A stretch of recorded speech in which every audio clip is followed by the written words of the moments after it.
రాష్ట్ర ప్రభుత్వం ఎంతో ప్రతిష్టాత్మకంగా చేపట్టిన బడిబాట బడి బయట పిల్లలు ఉండకూడదని చేపట్టిన కార్యక్రమం కొందరు ఉపాధ్యాయుల వల్ల నీరుగారిపోతుంది. మారుమూల ఏజెన్సీ ప్రాంతాల్లో ఉన్న పాఠశాలల్లో విద్యా వ్యవస్థ గాడి తప్పుతుంది.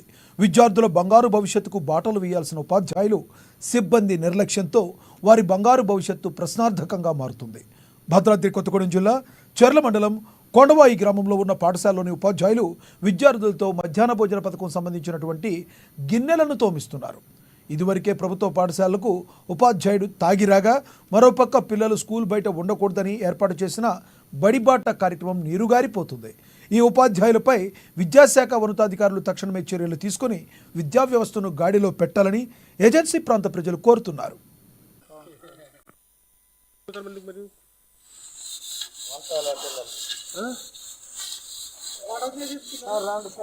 వంటలు పిల్లలు చొరవ ఇచ్చకూడదు వాళ్ళతో రాయమన్నారు